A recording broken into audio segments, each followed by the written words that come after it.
আসসালামু আলাইকুম রহমতুল্লাহি ওবরকাতুহু।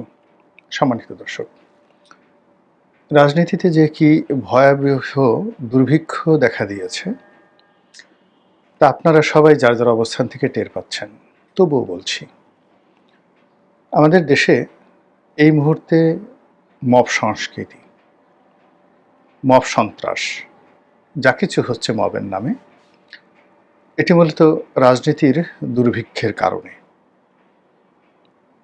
আপনারা জানেন যে রাজনীতির যে সংগঠন বা রাজনৈতিক দলগুলো, এটি সমাজের সবসময় কর্তৃত্বটা বজায় রাখে এবং প্রতিটি রাজনৈতিক দল তারা তাদের প্রভাব দ্বারা, রাজনৈতিক নীতি এবং আদর্শ দ্বারা অথবা সন্ত্রাস দ্বারা সবসময় সমাজের ভারসাম্য, রাষ্ট্রের ভারসাম্য রক্ষা করে।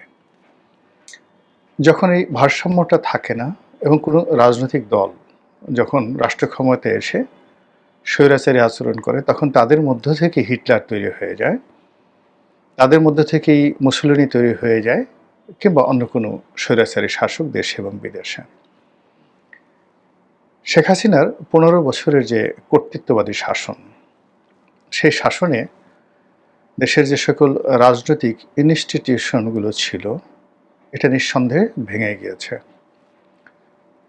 যারা রাজনৈতিক প্রতিপক্ষ ছিল, জামাত, বিএনপি, এই দলগুলো, বিশেষ করে এই দুটো দল, এবং একই সঙ্গে শেখ হাসিনার সঙ্গে যারা ছিলেন, জাতীয় পার্টি, জাসদ, ওয়ার্কার্স পার্টি, এই দলগুলো তাদের ব্যক্তিত্ব হারিয়েছিল এবং অতিমাত্রায় ভীত সন্ত্রস্ত হয়ে পড়েছিল এবং অতিমাত্রায় সরকার নির্ভর হয়ে পড়েছিল।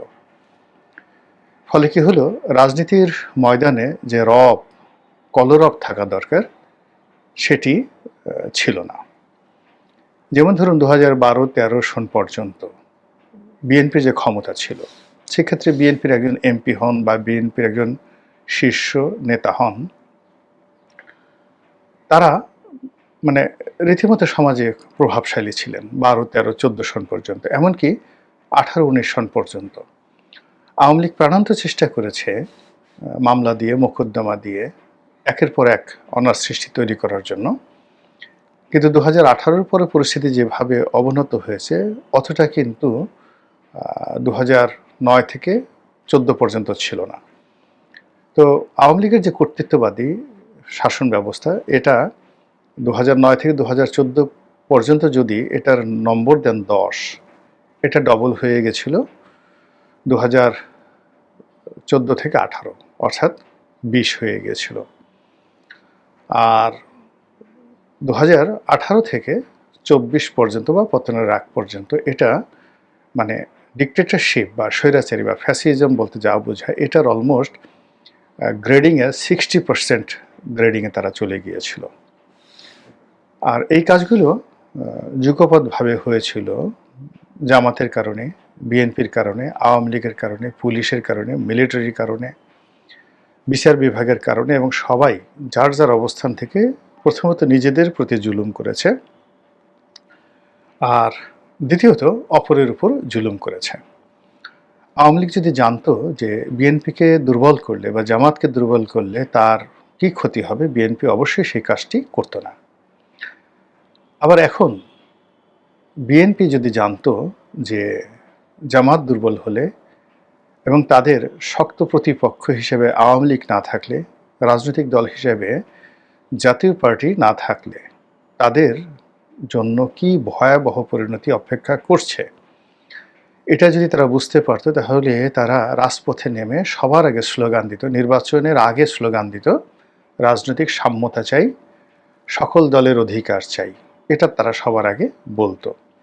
এনিওয়ে, যেটা বিএনপি বুঝতে পারেনি বা ক্ষমতায় থাকতে যেটা আওয়ামী লীগ বুঝতে পারেনি, তার পরিণতিতে এখন রাজনীতিতে যে ভয়াবহ দুর্ভিক্ষ চলছে, সেই দুর্ভিক্ষের কারণে সকল রাজনৈতিক দলগুলো রীতিমতো দিক বিদিক জ্ঞান শূন্য হয়ে ঘোরাফেরা করছে। বাংলাদেশের রাজনীতিতে এখনকার যে বাস্তবতা, টিল নাও, আজকের দিনের যে বাস্তবতা, সেখানে প্রধান 3টি রাজনৈতিক দল, আওয়ামী লীগ, বিএনপি, জাতীয় পার্টি। 4 নম্বর রাজনৈতিক দল হলো যাকে বলা হয় জামাত। আর এনসিপিকে যদি আপনি রাজনৈতিক দল হিসেবে ধরেন, আপনার মতো ধরতে পারেন, কিন্তু ভোটের রাজনীতিতে তারা এখনো কোনো নম্বরের মধ্যে পড়েনি। কোনো নম্বরের মধ্যে পড়েনি। তাদের অবস্থান ধরুন গণ অধিকারের নুরুল হক নুরুর যে অবস্থান, কিংবা ধরুন ববি হাজ্জাজ, কিংবা ধরুন জুনায়েদ সাকি, এই পার্টিগুলোর যে অবস্থা, ঠিক ওইরকম একটি অবস্থায় তারা রয়েছে। এমনকি বাসদ কিংবা সিপিবি এই পর্যায়েতেও এনসিপি এখন পর্যন্ত যেতে পারেনি। কিন্তু রাজনীতির দুর্ভিক্ষের কারণে আমরা কি মনে করছি, আমরা জামাতকে ফুলিয়ে ফাঁপিয়ে একেবারে বিএনপি এবং আওয়ামী লীগের চাইতেও কয়েকগুণ বড় করে ফেলেছি। আর এনসিপিকে ফুলিয়ে ফাঁপিয়ে, মানে বলতে গেলে জামাত বড় না এনসিপি বড়, এটা নিয়ে এখন আমরা প্রশ্ন করছি। বিএনপি তো এখন জামাতের ধারের কাছেই নেই। এই যে আমাদের যে মন এবং মানসিকতা, এই মানসিকতার কারণে আমরা রাজনীতির কোনো সুষ্ঠু সমাধান দেখতে পাচ্ছি না, রাজনীতির কোনো পথ দেখতে পাচ্ছি না, রাজনীতি কোন দিকে যাবে এবং কোন পরিণতিতে গিয়ে শেষ হবে এটা কিন্তু আমরা বুঝতে পারছি না। একইভাবে বিএনপি কিন্তু বুঝতে পারছে না। ফলে বিএনপি সকালের বেলা উঠে আবহাওয়ার খবর পড়ে, রাজনীতির আবহাওয়ার খবর পড়ে।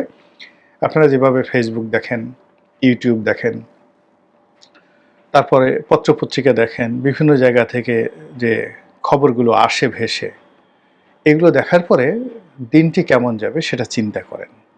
যেমন আজকের এই দিনের খবর হলো চট্টগ্রাম বিশ্ববিদ্যালয়ে ছাত্ররা মার খাচ্ছে ডক্টর মোহাম্মদ ইউনূসের সেই জোবরা গ্রামের অধিবাসীদের হাতে। পুলিশ এবং সেনাবাহিনী সেখানে যথাযোগ্য দায়িত্ব পালন করেনি, এটা নিয়ে নেটিজেন যারা রয়েছেন তারা অভিযোগ করছেন। আর এক পক্ষ বলার চেষ্টা করছেন, কেন করবেন, পুলিশ এবং আর্মি কোনো কিছু করতে গেলেই তো তাদেরকে ট্যাগ দেওয়া হয় যে তারা স্বৈরাচারের দোসর, তারা অমুকের দোসর, অমুকের দোসর। এখন এখানে কোনো কিছু করতে গেলেই আবার যদি জনতাকে থামানো হয় তাহলে তারা বলবে যে এরা ছাত্রদের পক্ষ নিয়েছে।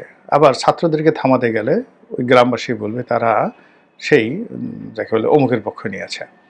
তো এই অবস্থাতে আসলে প্রতিটি বাহিনীরই মনোবল কিন্তু ভেঙে গিয়েছে। তারা ঘুরে দাঁড়ানোর চেষ্টা করছে, অ্যাকশনে যাওয়ার চেষ্টা করছে, কিন্তু পর মুহূর্তে আবার তারা ফিরে যাচ্ছে। বুয়েটের ঘটনায় একজন ডিসি, পুলিশের ডিসি, তিনি যথেষ্ট দায়িত্ব পালন করলেন, কিন্তু ছাত্ররা যখন তার পদত্যাগ দাবি করলো এবং পরিস্থিতি এতটা ঘোলাটে হয়ে উঠলো যে পুলিশ কমিশনার এসে ক্ষমা চাইতে বাধ্য হলেন, মেট্রোপলিটন পুলিশ কমিশনার। বুঝতেই পারেন যে সেই যে পুলিশের উপকমিশনার ডিসি রমনা, তিনি ক্ষোভে দুঃখে তিনি একবার বলেই ফেললেন যে তার উচিত বিদেশে চলে যাওয়া, চাকরি ছেড়ে দিয়ে। এখন সে তো আর দ্বিতীয়বার এরকম কোনো অ্যাকশনে যাবে না। আবার এখানে মিলিটারি অ্যাকশনে যাক, মক বন্ধ করুক, কিন্তু সেখানে গিয়ে দেখা গেল যে জাতীয় পার্টির অফিস রক্ষা করার জন্য তারা যে সক্ষমতা দেখালো এবং সেখানে নুরু আহত হয়ে গেল। এখন সকল সেন্টিমেন্ট সেনাপ্রধান সেনাবাহিনীকে দায়ী করা শুরু করলো এবং এই বিষয়টি এখন এই মুহূর্তে খুব ভয়াবহ। এর কারণ হলো সেনাবাহিনী যখন দাঁড়িয়ে থাকবে, আশেপাশের মানুষ যদি বারবার বলে ভুয়া ভুয়া, টিটকারি করে, দু চারটা ঢিল ছুঁড়ে, আসলে সেনাবাহিনীর পক্ষে বিশাল জনগণের মব যে নিয়ন্ত্রণের সম্ভব নয়। আমরা সেটা দেখেছি সেই গোপালগঞ্জে। এখন যে অবস্থাটা এখন চট্টগ্রামে হচ্ছে, সমস্ত জনগণের মধ্যে যে ক্ষোভটা ছড়িয়ে পড়েছে, এই ক্ষোভ দমন করতে গেলে সেখানে গুলি করতে হবে। এখন গোপালগঞ্জে শেখ হাসিনার লোককে গুলি করা হয়েছে, বঙ্গবন্ধুর লোককে গুলি করা হয়েছে, আওয়ামী লীগের লোককে গুলি করা হয়েছে, কিন্তু জোবরা গ্রাম তো ডক্টর মোহাম্মদ ইউনূস, তার গ্রামের একটা পাখি মারা গেলে এই মুহূর্তে কী ধরনের পরিস্থিতি হতে পারে সেনাবাহিনীর লোকজন জানে। তো তারা এখন কি করবে বলেন? তো এই যে একটা অবস্থা, এই অবস্থা আপনি আমি গতকাল কল্পনা করতে পারিনি। এর মধ্যে কিছুক্ষণ আগে ফেসবুকে দেখলাম, সত্য না মিথ্যা, ধানমন্ডিতে আওয়ামী লীগ মিছিল করেছে, ককটেল বিস্ফোরণ ঘটিয়েছে। তো এরকম প্রতিটি মুহূর্তে যে ঘটনাগুলো ঘটছে, ঘটনা ঘটার পরে আমরা আজকের দিনটি কেমন যাবে, বাইরে বের হবো কি না, কোনো কাজ হবে কি না, কোন রাস্তা খালি হবে, কোন রাস্তা জ্যাম হবে, আমরা ডে টু ডে যেভাবে আমাদের দৈনন্দিন সিদ্ধান্ত নিচ্ছি, বিএনপিকেও এভাবে দৈনন্দিন আজকে জামাতের মন কেমন, ডক্টর মোহাম্মদ ইউনূস কী চাচ্ছেন, এনসিপির লোকজন আসলে কী চাচ্ছেন, উত্তরপাড়া কী বলে, এগুলো নিয়ে বিএনপির যারা স্থানীয় নেতা তারা আবার লন্ডনে তারেক রহমান সাহেবের সাথে যোগাযোগ করেন, তার যারা অ্যাডভাইজার তাদের সাথে যোগাযোগ করেন, তারা কি বলেন, কি হুকুম দেন, নির্দেশনা দেন, সেগুলো নিয়ে আবার কথাবার্তা হয়। সব মিলিয়ে বিএনপি যে নিজের পায়ে দাঁড়িয়ে একটা সিদ্ধান্ত নিবে, এই জিনিসটি তারা পেরে উঠছে না, বা তারা করছে না, বা তারা করার মতো পর্যায়ে নেই। কিন্তু বাস্তবতা হলো যে তাদের এই দোদুল্যমানতার কারণে, পুরো রাজনীতির অঙ্গনে যাকে বলা হয় দুর্ভিক্ষ শুরু হয়েছে। তারা মনে মনে এখন যে হুঙ্কারটি দিতে চান এবং তারা যে কাজগুলো করতে চান, এই হুঙ্কার এবং এই কাজগুলো যদি 2024 সনের সেপ্টেম্বর অক্টোবর মাসে তারা করতেন, তাহলে 2024 সনের ডিসেম্বর মাসেই তারা নির্বাচন আদায় করতে পারতেন। কিন্তু 2025 সনে যে আশায় তারা এই কাজগুলো করেছেন, যে আতঙ্ক, যে ভয়, যে প্রেম, যে ভালোবাসায় তারা সরকারকে একটা সময় দিয়েছেন, সরকার সেটাকে একবারে এলোমেলো করে ফেলেছে। ধরুন চাল ডাল বা আম দুধ আলাদা আছে, যে কোনো একজন মানুষ ওটা একত্র করে ফেললো, চাল ডাল একত্র করে ফেললো। এখন কিন্তু রাতারাতি সেটা খিচুড়ি পাকানো ছাড়া আর কিছু করতে পারবেন না, বা আম দুধ গরম করে খাওয়া ছাড়া আর কিছু করতে পারবেন না। এখন এরকম পুরো রাজনীতিটা খিচুড়ি মার্কা হয়ে গেছে, মানে জগা খিচুড়ি। শুধু চাল ডাল নয়, আলু পটল থেকে শুরু করে উস্তা যা কিছু রয়েছে সকল তরি তরকারি সব একত্র হয়ে গেছে। এবং সেই একত্র হয়ে যাওয়ার কারণে জগা খিচুড়ির মধ্যে যে রাজনীতি পড়ছে, রাজনীতির কোনো গতি প্রকৃতি বোঝা যাচ্ছে না। রাজনীতির যে টেস্ট বা স্বাদ বা আহ্লাদ, এটাও নেই। রাজনীতির কোনো স্বপ্ন নেই। এখন যারা পূর্ণকালীন রাজনীতি করেন, তাদের জন্য রাজনীতি রীতিমতো রাক্ষসে পরিণত হয়েছে। যারা এর মধ্যে পা দিয়েছেন, এখান থেকে তারা বেরোতে পারছেন না, এবং তারা একটি শঙ্কা অনুভব করছেন যে এখন যে কোনো একটা বিপর্যয় যদি হয়, অর্থাৎ বিএনপি যদি ক্ষমতায় চলে আসে, জামাতের কি হবে? জামাত এনসিপি যদি ক্ষমতায় চলে আসে, তাহলে বিএনপির কি হবে? মিলিটারি যদি ক্ষমতায় আসে, তাহলে সবার কি অবস্থা হবে? আওয়ামী লীগ যদি ফিরে আসে কি হবে? যদি পুনর্বাসিত হয় কি হবে? ভারত ইন্টারভেন করলে কি হবে? পাকিস্তান ইন্টারভেন করলে কি হবে? এরকম নানা রকম ক্যালকুলেশন করতে গিয়ে বিএনপির যারা নেতৃবৃন্দ রয়েছেন, তারা দৌড়াচ্ছেন, প্রচণ্ড বেগে দৌড়াচ্ছেন। কোথায়? কখনো জামাতের সঙ্গে, কখনো এনসিপির সঙ্গে, কখনো গণ অধিকার পরিষদের সঙ্গে, কখনো মামুনুল হকের কাছে যাচ্ছেন, কখনো হাটহাজারিতে ছুটছেন, কখনো চরমোনাই পীর সাহেবের কাছে যাচ্ছেন, তারপর আবার কখনো চরমোনাই পীর সাহেবের কাছ থেকে পাত্তা না পেয়ে তারা আবার শর্ষিনার পীর সাহেবের কাছে যাচ্ছেন। এরপর অন্যান্য ছোট ছোট যে সকল ইসলামিক সংগঠন রয়েছেন, দল রয়েছেন, তাদের সঙ্গে বৈঠক করছেন, এবং সব কিছুর মধ্যে তাদের যে হতাশা ফুটে উঠছে, এখানে কোনো দৃঢ়তা ফুটে উঠছে না। তারা নর্মালি যেটি হয় সেটা হলো, আপনি যখন ম্যাগনেট হবেন, চুম্বক শক্তি হবেন, আকর্ষণীয় কোনো বস্তু হবেন, পঙ্গপালের মতো আপনাকে কেন্দ্র করে সবাই ঘুরবে, আপনার নমিনেশন চাইবে, আপনার কাছে যাইবে। যেমন রানী মৌমাছি।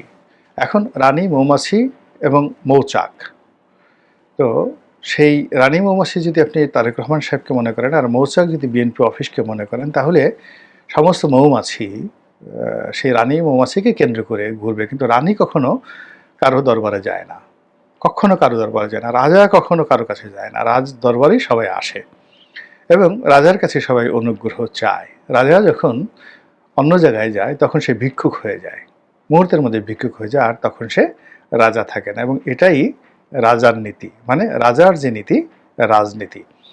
অনেকে এটাকে নীতিরাজ বলেন। নো নো নো, রাজার যে নীতি, রাজনীতির ষষ্ঠ তৎপুরুষ সমাস। তো সেখানে বিএনপির যদি সেই ম্যাগনেটিক ক্ষমতা না থাকে, অর্থাৎ সূর্যের সবচেয়ে বড় শক্তি কি?